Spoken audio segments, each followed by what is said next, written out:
నేను ఒక మాట అంట, బైబిల్ నుండి ఖురాన్ను కాపీ కొట్టిర్రు అని అంటే మీరు ఏమంటారు చెప్పండి? సరే, ఇప్పుడు బైబిల్ నుండి ఖురాను కాపీ కొట్టారా లేదా అన్న విషయం తెలియాలంటే ముందు బైబిల్పై అవగాహన ఉండాలి, ఖురాన్పై కూడా అవగాహన ఉండాలి. రైట్, నేను కొన్ని విషయాలు చెప్తా, అవి అవునా కాదా మీరు చెప్పండి. బైబిల్లో లోతు ఉంటే ఇక్కడ లూతు అని ఉంటుంది. అవును. అక్కడ ఆదాము అని ఉంటే ఇక్కడ ఆదాము అని ఉంటుంది. అవును. అక్కడ యేసు అని ఉంటే ఇక్కడనేమో ఈసు అని ఉంటుంది. ఏమంటారు దీన్ని? కాపీ కొట్టారన్నారు. చెప్తున్నాను. ఓకే, ఒకవేళ బైబిల్ నుండి ఖురాను కాపీ కొట్టారు అంటే ఇప్పుడు మీరు చెప్పినట్లుగా దావీదు ప్రస్తావన బైబిల్లో ఉంది మరియు ఖురాన్లో ఉంది, లూతు ప్రస్తావన బైబిల్లో ఉంది మరియు ఖురాన్లో ఉంది. అక్కడేమో యేసు, ఇక్కడేమో ఈసా, అక్కడేమో యాడమ్, ఇక్కడేమో ఆదం. కాబట్టి బైబిల్ నుండే ఖురాన్ని కాపీ కొట్టారని కొంతమంది భావిస్తున్నారు. దీనికి కొద్దిగా ప్రశాంతంగా మీరు జవాబు వినేటటువంటి ప్రయత్నం చేయండి.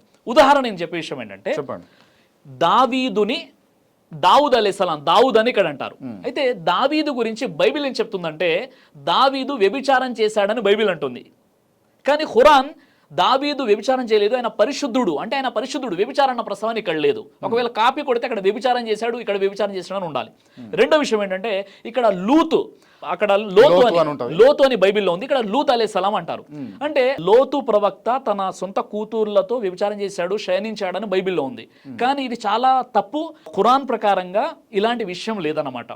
కాబట్టి బైబిల్లో మీరు చూసినట్లయితే యేసుక్రీస్తు మద్యపానం సేవించాడు, అంటే ఆయన మద్యం తాగాడని బైబిల్లో ఉంది. ఖురాన్లో ఆ విషయం ఒప్పుకోదనమాట. అంటే దావీదు వ్యభిచారం చేయలేదు, లోతు తన కూతుర్లతో వ్యభిచారం చేయలేదు, యేసుక్రీస్తు మద్యం తాగలేదని ఖురాన్ అంటుంది. అంటే పేర్లు మార్చి క్యారెక్టర్లు కూడా మార్చుకున్నారు. అంటే నేను చెప్పే విషయం ఏంటంటే, ఇప్పుడు ఒక వ్యక్తి కాపీ కొట్టినప్పుడు అక్కడ అపరిశుద్ధులు ఎట్లయిపోతారు, ఇక్కడ పరిశుద్ధులు ఎట్లయిపోతారు, మొదటి విషయం. సరే, రెండో విషయం ఏంటంటే బైబిల్ అనేది అప్పుడు అర్మాయిక్ భాషలో ఉంది కదా.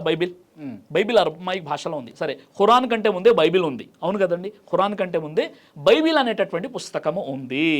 అయితే ఇప్పుడు ఈ బైబిల్ అనేది అర్మాయిక్ భాషలో అవతరిస్తే ఖురాన్ అనేది అరబీ భాషలో అవతరించింది. ఇక్కడ మీరు తెలుసుకోవాల్సిన విషయం ఏంటంటే క్రీస్తు శకం 700 సంవత్సరంలో మీకు ఖురాన్ అనేది కంప్లీట్ అయిపోయింది, ఖురాను అనేది అవతరించింది. కానీ ఖురాను అవతరించిన 200 సంవత్సరాల తర్వాత, అంటే క్రీస్తు శకం 9లో బైబిల్లోని ఓల్డ్ టెస్టిమెంట్ ని ట్రాన్స్లేట్ చేయడం జరిగింది అరబీ భాషలో. అంటే ఖురాన్ పూర్తిగా వచ్చేసిన తర్వాత 200 సంవత్సరాలు గతించిన తర్వాత బైబిల్లోని పాత నిబంధనలను వారు ఏం చేశారు, అరబీలో ట్రాన్స్లేషన్ చేశారు.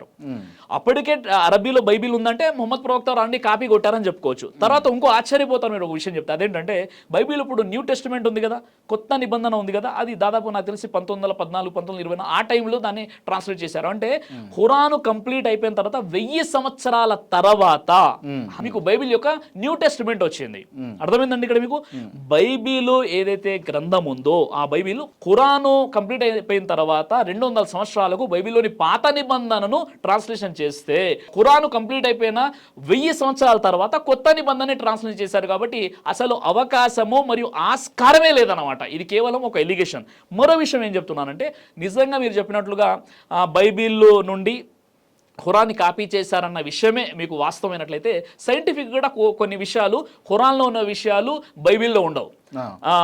అంటే బైబిల్లో ఉన్నటువంటి విషయాలు ఏవైతే కొన్ని పరస్పర విరుద్ధమైనటువంటి విషయాలు ఉన్నాయో అలాంటి విషయాలు మీకు ఖురాన్లో కనపడవు. ఉదాహరణకి బైబిల్లో ఉన్నటువంటి విషయం ఏంటంటే, ఆదికాండంలో ముందుగా మీకు భూమి మరియు చంద్రుడు సృష్టించబడ్డాడు, తర్వాత సూర్యుడని ఉంది. కానీ ఖురాన్ దానికి ఒప్పుకోదు.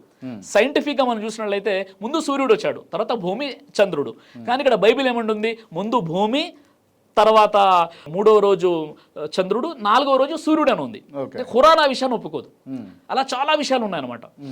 చాలా విషయాలు మీకు కనిపిస్తుంటాయి బైబిల్ నుండి ఖురాను కాపీ చేయలేదు. బైబిల్ ఖురాను ఒకటి కాదు, కాపీ చేయలేదు అని అంటారు. ఈ క్వశ్చన్ ఎందుకు వచ్చింది అంటే, వాళ్ళలో ఉన్నటువంటి ఒక అపోహ ఏంటంటే, ప్రవక్త వారికి ఎప్పుడైతే గాబ్రియేలు దూత వహీ అంటే దివ్యవాణి తీసుకొని వచ్చారో ఆయన ఏం చేశారు, అప్పటికే ఆయన ఏంటంటే వరఖా బిన్ నౌఫీల్ అనేటువంటి ఒక క్రైస్తవ పండితుడు దగ్గరికి వెళ్ళారు. ఎవరు తీసుకెళ్లారంటే, ప్రవక్త వారి సతీమణి ఖతీజా రదియల్లాహు అన్హా వారికి బాబాయి కొడుకు, వరసకు అన్న అవుతారు. అప్పటికే ఆయన క్రైస్తవ మత పండితుడు అనమాట. ఆ క్రైస్తవ మత పండితుడు కాబట్టి కాబట్టి ఆయన దగ్గర తీసుకెళ్లారు. గాబ్రియల్ వచ్చినప్పుడు ప్రవక్త వారు భయపడ్డారు, ఆయనకి తెలియదు ఈ విషయం ఏంటో. ఆయన కంపించిపోయినప్పుడు వెళ్ళినప్పుడు ఆయన ఏం చెప్పారంటే, ఓ ప్రవక్త, ఓ మహమ్మదు, నువ్వు ప్రవక్తగా ఎన్నుకోబడ్డావు, నువ్వు భయపడకు. ఏ గాబ్రియేలు దూతానైతే, ఏ జిబ్రియల్ అయితే గతంలో మోషేకు వచ్చిందో, తర్వాత యేసుక్రీస్తు దగ్గరికి వచ్చిందో, అదే గాబ్రియేలు దూత నీ వద్దకు వచ్చింది, నిన్ను ప్రవక్తగా ఎన్నుకుంది, కాబట్టి నువ్వు భయపడకు అని ధైర్యం చెప్పారు. కాబట్టి ఆయన దగ్గరికి వెళ్ళి నేర్చుకున్నారని ఒక అపోహ ఉంది. కానీ ప్రవక్త వారి జీవితంలో కేవలం 2 సార్లు ఆయన వర్ఖా బిన్ నౌఫిల్ని కలిశారు. ప్రవక్త పదవి ఎన్నుకోక పూర్వం, అంటే ఆయన ఇంకా ప్రవక్తగా ఎన్నుకోబడలేదు, అప్పుడు ఆయన తవాఫ్ చేస్తున్నప్పుడు ఒకసారి చూశారు ఆయన. రెండోసారి ఆయన దివ్యవాణి అవతరించినప్పుడు ప్రవక్త వారి దగ్గరికి వెళ్ళారు. ఈ 2 సందర్భాలు. తర్వాత 3 సంవత్సరాల తర్వాత ఆయన చనిపోయారు, వర్ఖా బిన్ నౌఫిల్. ఆ తర్వాత 23 సంవత్సరాల పాటు ఖురాన్ అవతరించింది. కాబట్టి ఖురాన్ బైబిల్ నుండి ఖచ్చితంగా కాపీ చేయలేదు.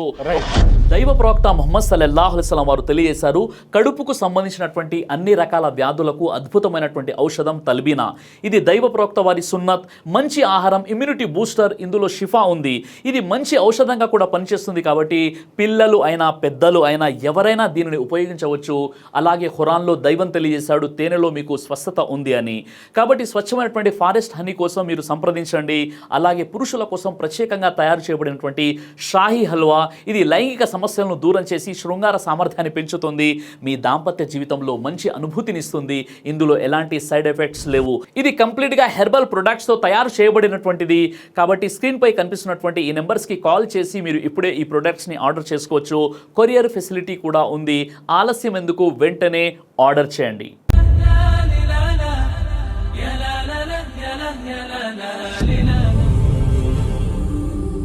బ్రదర్ సిరాజ్ అని యూట్యూబ్ ఛానల్ని మీరు సబ్స్క్రైబ్ చేసినట్లయితే ఇన్షాల్లా దైవచిత్తం అయితే మీకు వీడియోస్ వస్తుంటాయి. అదేవిధంగా బ్రదర్ సిరాజ్ అనేటటువంటి ఫేస్బుక్ని కూడా లైక్ చేయడం వల్ల మీకు వీడియోస్ వస్తుంటాయి.